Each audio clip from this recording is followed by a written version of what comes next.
Well, good morning, good afternoon, good evening, wherever you are around the world. We're so excited.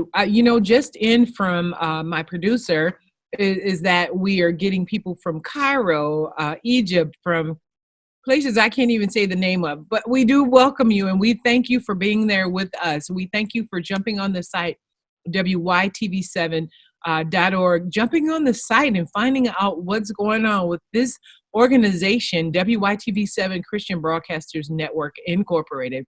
Well, you know what? I'm delighted that I'm actually one of the hosts, the host of the Bridge Broadcast Show, that I get the privilege to come to you and talk to you about, you know, getting from where you are to where you need to be. I'm the gateway, the gateway to say, hey, here's some information. And, a couple of shows ago, Mariah shared with me that I'm a doctor because I'm a teacher.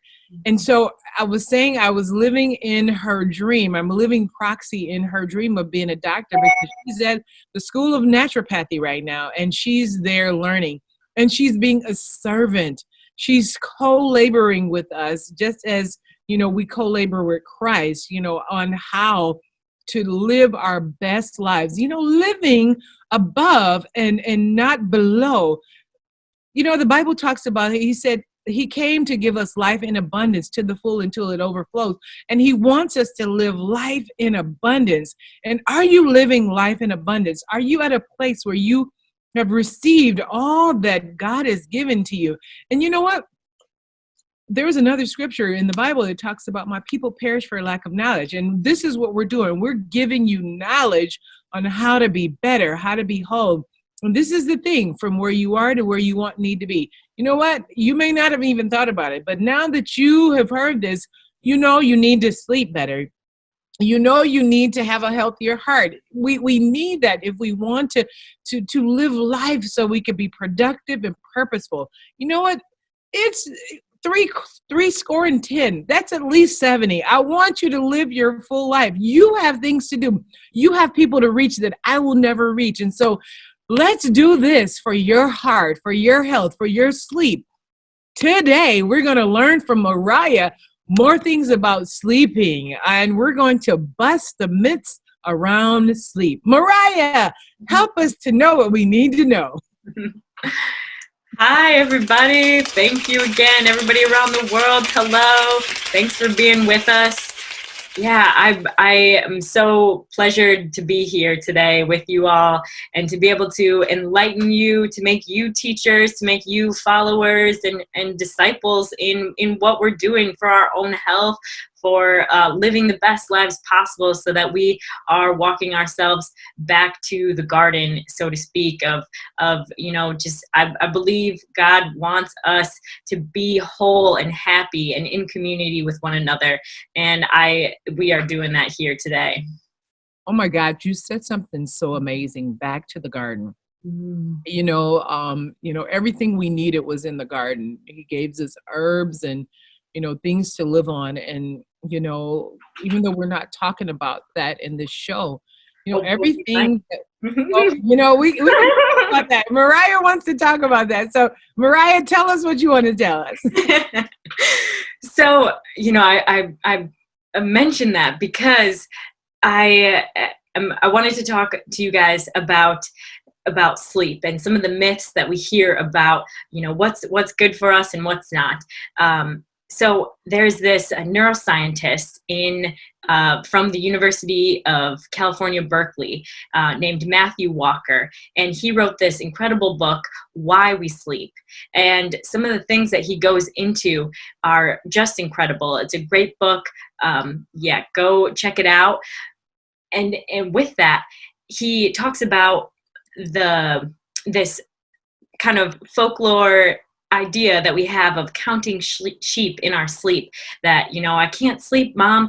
Honey, just count sheep. Well, this is actually false, because it's taking you on a like mental, it's actually allowing your brain to do more work, and in fact, in kind of invigorating your thought process. So to not count sheep, but to meditate. So actually meditate and and here's the walking back to the garden part, to take yourself on this walk into nature in a mental and a visual way, and allowing yourself this kind of peaceful place. Go to a happy place, take that long walk on a beach, and that is something where you actually will drift off into your sleep in a peaceful state. You're relaxed, you're happy, you're enjoying your restful sleep.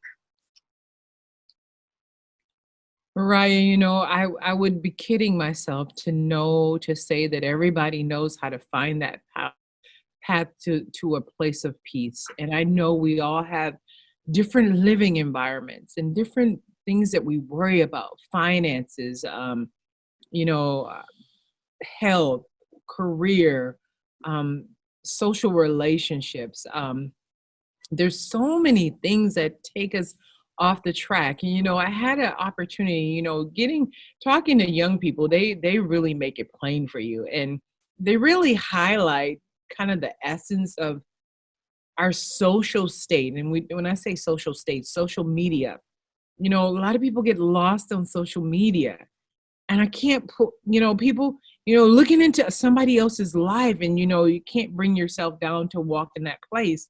Help us out. Social media is inundated us. This might be a sidetrack, but to help us calm down, what do you have for us? Yeah. So, just being on social media, a message that came to me earlier today even was to not compare yourself to other people.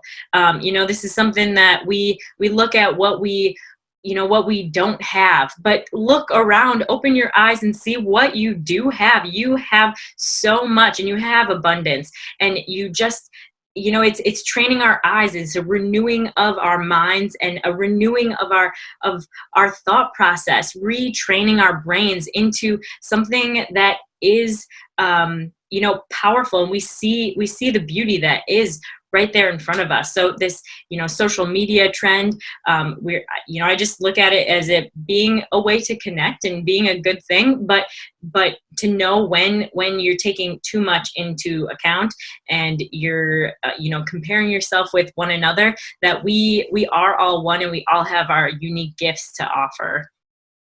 Wow, Mariah, you know what? That's a great thing to go into a commercial break as we go into the break, to know that you have abundance and you don't have to compare it with anybody else. We are uniquely designed and set on earth to do what our unique purpose is for our lives. With that, we're going to go to a break.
All right, welcome back. We had to come, I had to bring you to that because social media is really real.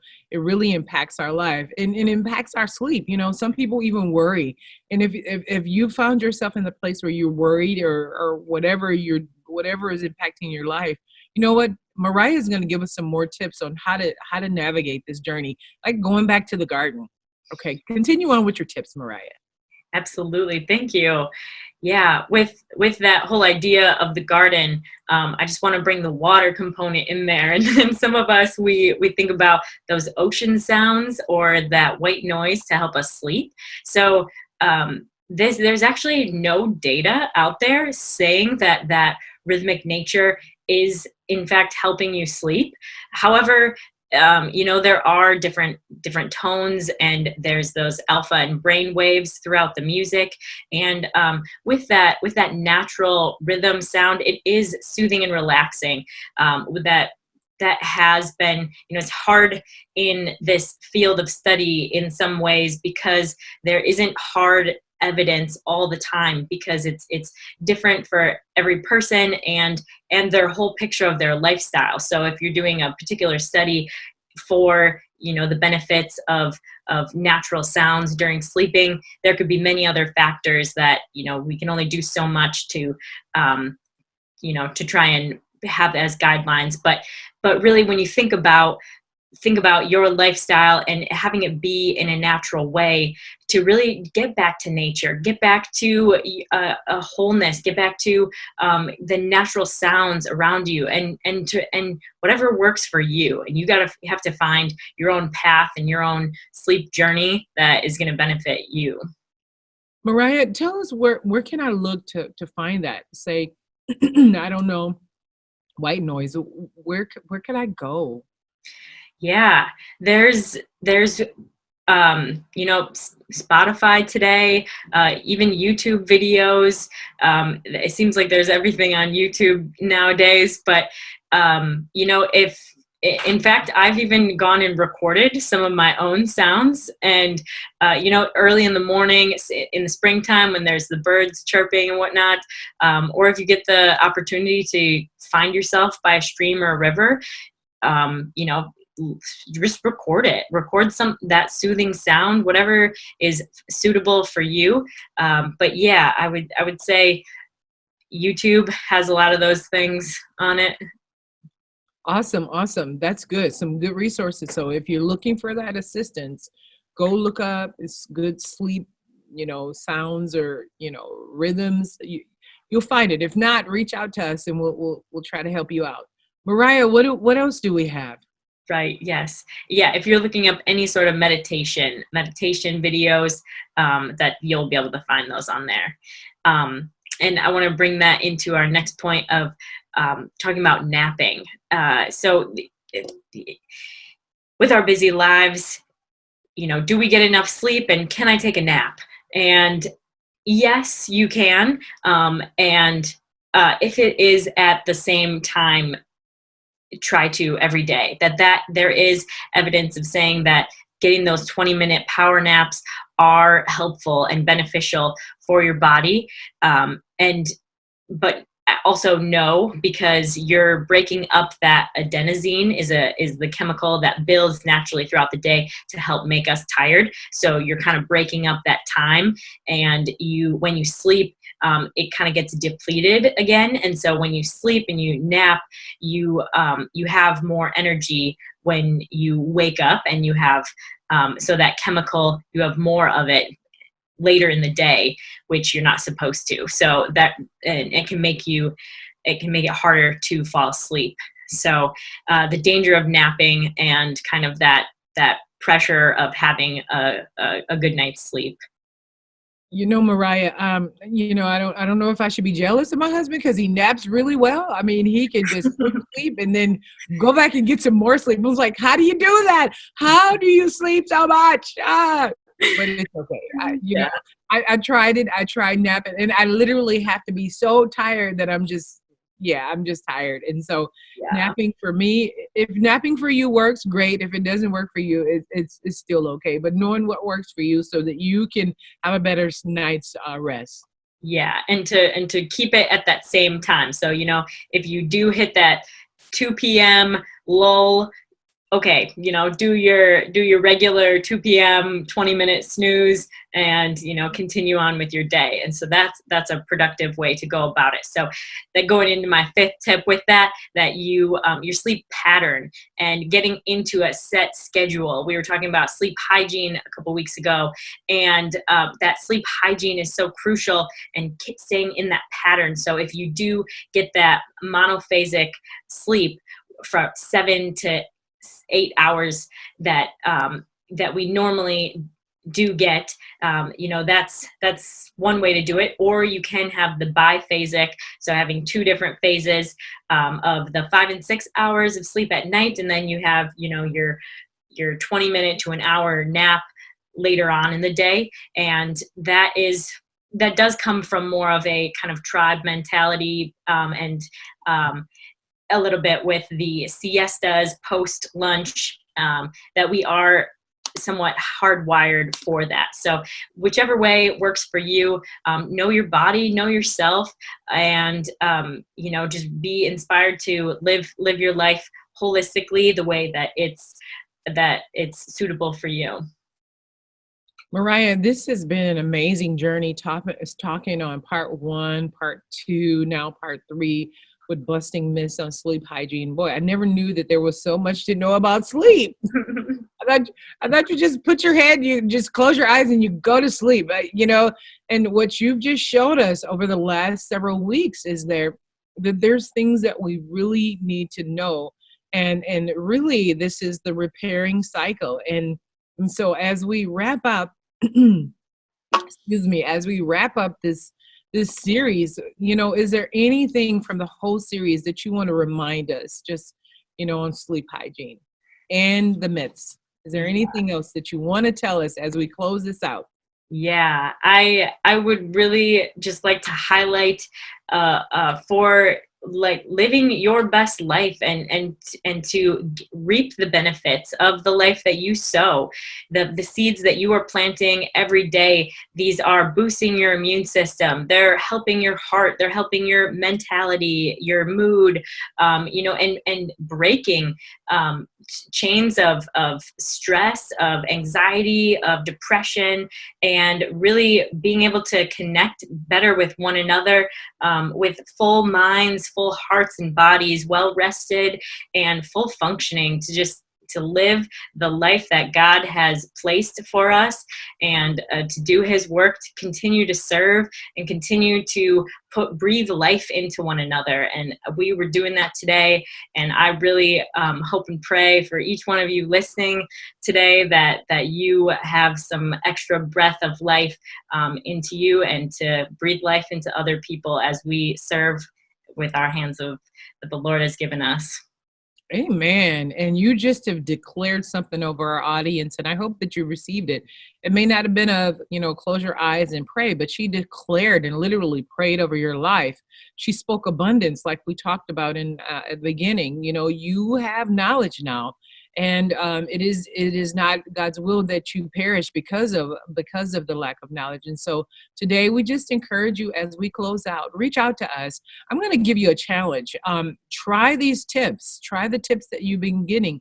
And if you see improvement in your life of how you deal with your family, be it your partner, your mate, your husband, your children, your coworkers, if you see a difference that is absolutely blowing your mind because you're doing some things differently, reach out and tell us. We definitely want to know. I know Mariah would want to know, and I definitely want to know.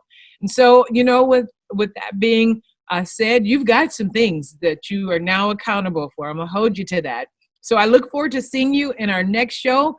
Have a great day, and God's blessings to you. Bye-bye now.